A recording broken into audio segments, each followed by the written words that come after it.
Loose Ends, an ACT duologue by Jason Kenyon. Performed by Marchant and Kaye Nicholson-Horn.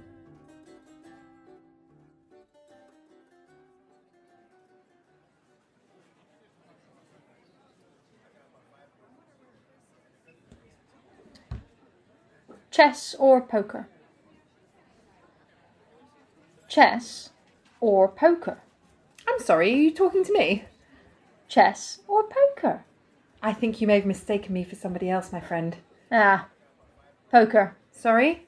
Most people, that is, most people who are not very good at playing poker, consider it a game of chance, of luck. In fact, when played well, it's a game of considerable skill. I imagine it is. The skilled poker player can win even when they do not have the strongest hand at the table. Yes, I believe it's called bluffing.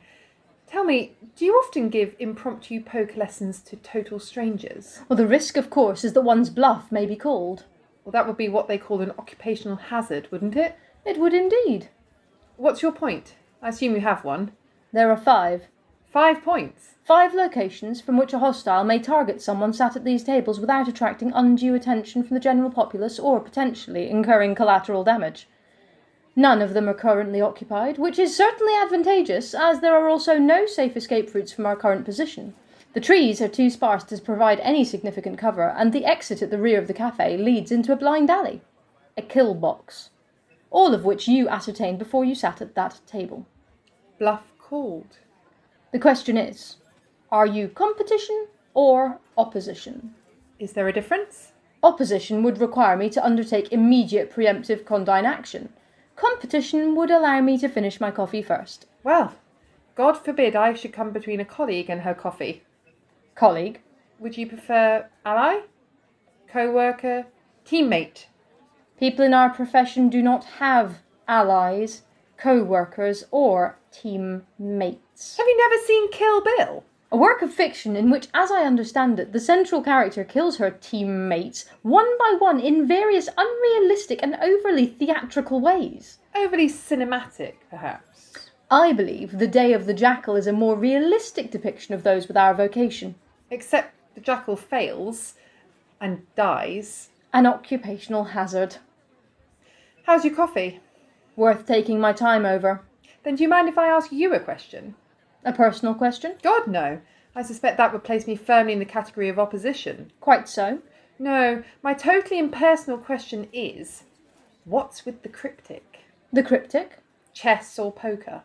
I have a theory that people in our profession fall into 2 basic categories. Chess and poker. The planners and the improvisers. And which am I? The latter. Isn't that a bit presumptuous, given our brief acquaintance? Well, not really. As I said, you fully assessed the potential risks associated with our current location when you arrived. It was a somewhat protracted and obvious process. Obvious? Well, to one of our ilk, yes. Clearly you had not recce'd the area before today. I doubt you'd even bother to locate it on a street map. Otherwise, you would have only needed to confirm that the 5 locations remained unoccupied, the work of but a moment. Thus, you are someone who does not create detailed plans prior to undertaking an operation, preferring to improvise your strategy based on the multitude of variables that present themselves. Ergo, poker. Suggesting that you prefer chess, professionally speaking. Just so. So you're a strategist, are you? Planning everything to the nth degree, eliminating the variables instead of embracing them. Where's the fun in that? Fun? Yes, fun. I don't just do this job for the money, although I'll admit it's a pretty big incentive. I do not get emotionally involved in my work.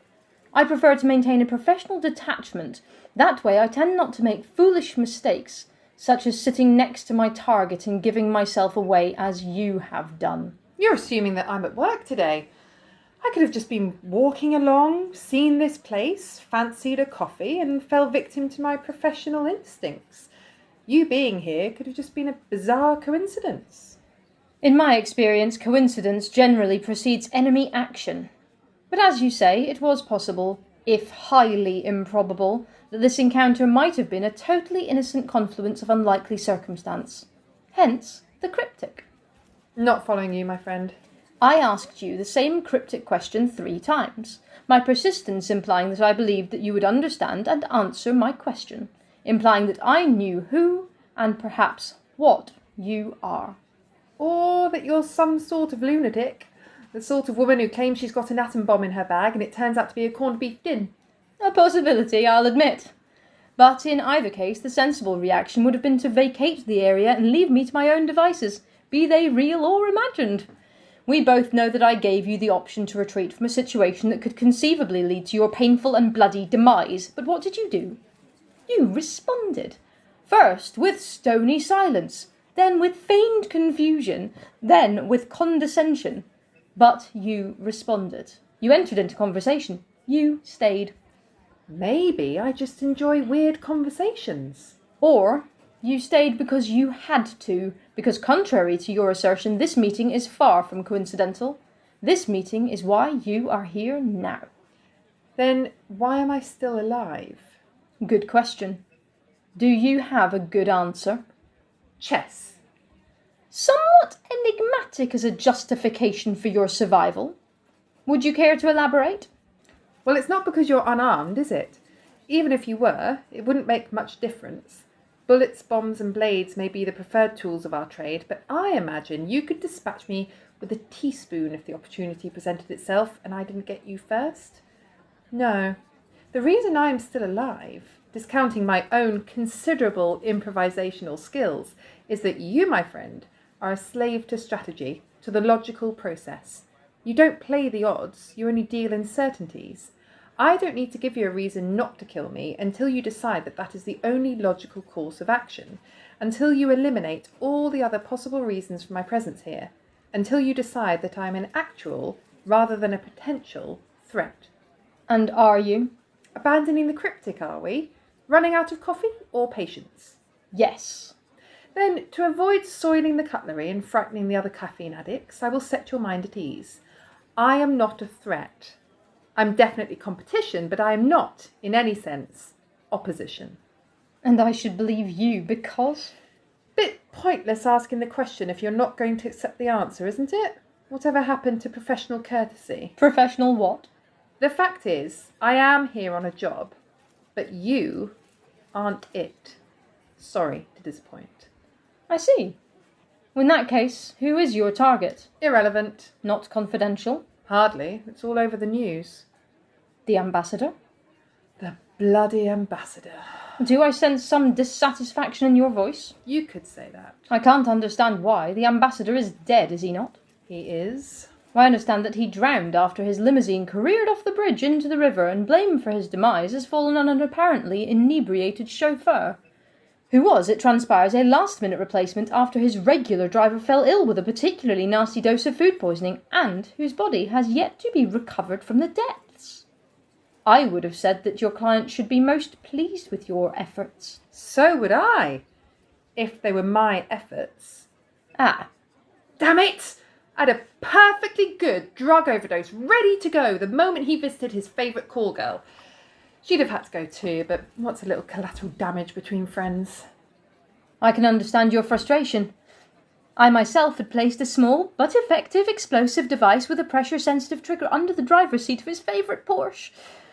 Now it's going to go to waste, although I suppose that it may end the career of some unfortunate joyrider in a rather spectacular fashion. Oh, we can but hope. Hold on. Are you saying that you had been commissioned to eliminate the ambassador as well? Yes. Well, you find this amusing? You do not imagine that the good ambassador avoided our two skillfully crafted plans for his demise by a quirk of fate, do you? Of course not. I know a professional hit when I see one. 3 contracts.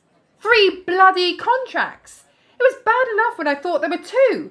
Sod whether I'm chess or poker, I'm good at my job. Certainly good enough to know that only one person had the clout, the money and the motive to put out a contract on the old bugger. My client. I don't appreciate having my time wasted, so I decided that the time had come for a little informal chat. My contacts informed me that he has a coffee here at this time every day. So here I am. But who do I find at his favourite table? Presumably, me. Exactly. You. You can imagine my disappointment. And you trust your contacts? Trust? That's a rude word in our business, isn't it? I pay them well. As do I mine. Unfortunately, they appear to be equally unreliable. I suspect that they have shifted their allegiance to someone with more clout, more money, and more motive than I. Your client? Our client? Listen, this shit wanted the ambassador dead so badly that he hired 3 professionals to make sure it absolutely happened. So it would appear.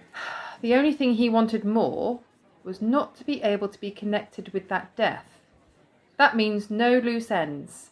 The moment the car went into the river, that's what we became. Loose ends. That's why he arranged this little coincidence, and you can be damn sure it's going to lead to some enemy action unless we get out of here bloody quick.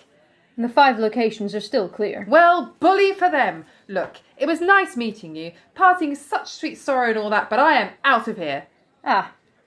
6. 6 what?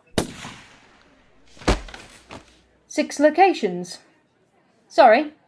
Anyone can make a mistake. Sadly, even me. Checkmate, I believe.